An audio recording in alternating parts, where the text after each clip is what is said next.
Joins us now with details. Good afternoon, Sam. Good afternoon, Kristen. Police have been out here throughout the morning and now into the afternoon investigating what happened here, talking to neighbors and the like, but all signs do definitely point to a murder-suicide. Deputy Samuel King is there. And Samuel, are investigators any closer to determining what happened?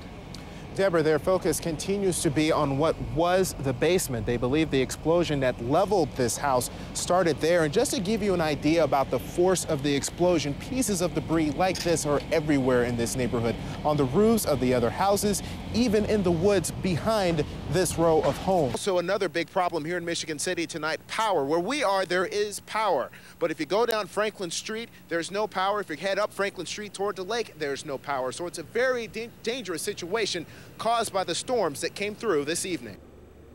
And those are some of the people who were lucky. That wasn't the case for a lot of people. We did speak to people who are going to be stranded here maybe until Friday or even Saturday because of what this storm has caused with the air system. Joins us now with details. Good afternoon, Sam. Good afternoon, Kristen. Police have been out here throughout the morning and now into the afternoon investigating what happened here, talking to neighbors and the like, but all signs do definitely point to a murder-suicide. Police discovered the bodies early this morning around 7 a.m. after they were called to the house by a relative. That relative discovered 40-year-old Mark Bailey on the floor of his bathroom with a rifle at his feet. Police then discovered his wife, Dionne Bailey, and his teenage daughters, Unique and Yolande Bailey, all shot in separate bedrooms, also apparently with a rifle. A neighbor who lives downstairs said he was awoken when he heard all of the commotion as one of the relatives of the Baileys was trying to figure out what was going on. Saw the lady laying there. I don't know if it's the daughter or the mother or who. I just saw someone laying there. The sad thing about all of this is the fact that someone reaches the point in their life where they would think in terms of taking the life of their wife and two teenage daughters. It's just incomprehensible to me that something like this would occur. And the Queens District Attorney Richard Brown, who you just heard there, says Mark Bailey is a school bus driver based in Nassau County.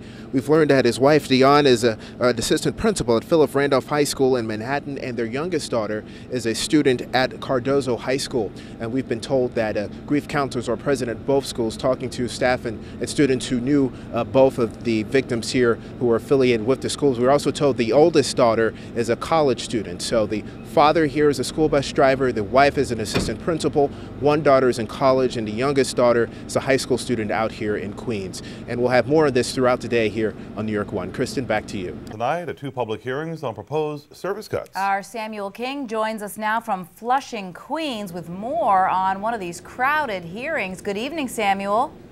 Good evening, Louis and Elizabeth. The last of the speakers are speaking at the podium at the moment after nearly 5 hours of testimony, mostly speaking out against the proposed MTA cuts. That testimony was at many times passionate and at some times rowdy.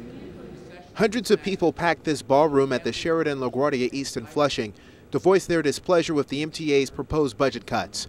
Among the most vocal were residents of the Rockaways and Broad Channel, upset about the MTA's proposal to eliminate the toll rebate on the Cross Bay Bridge. It's the only place in all of the United States, forget about New York, in the United States that people will have to pay a toll within its own zip code.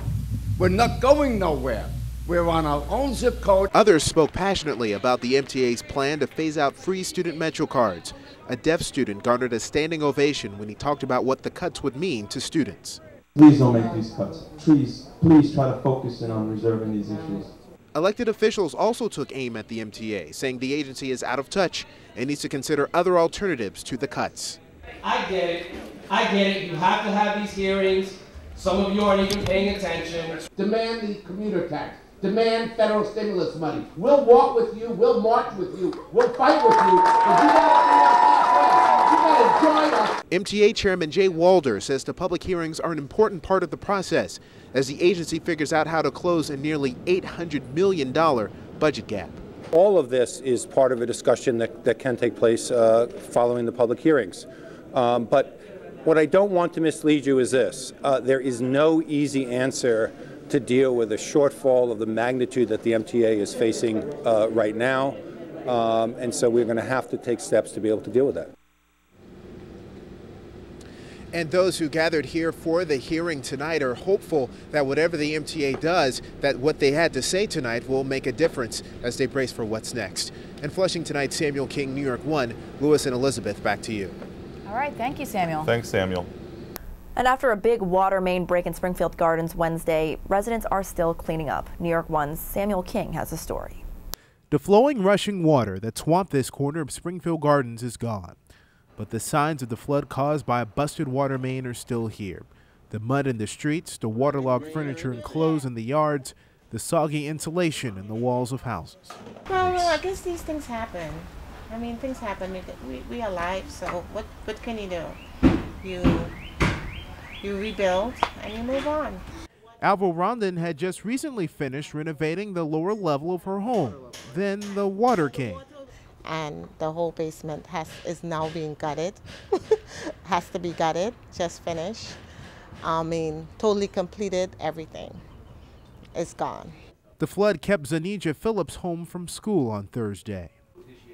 And now I have my father and I and my brother have no shoes, no clothes, no nothing.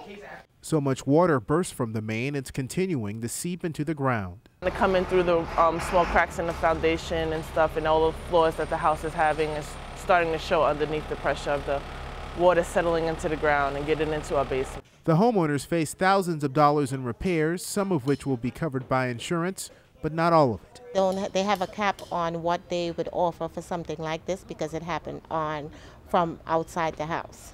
And the cap is on an average like $5,000. And my insurance adjuster was here and he said my damage is around $80,000. Rondon hopes the city will pick up some of the cost of the repairs. A DEP spokeswoman says the department provided homeowners with information on how they can file claims with the city comptroller's office and begin the process of moving on with their lives. In Springfield Gardens, Samuel King, New York 1.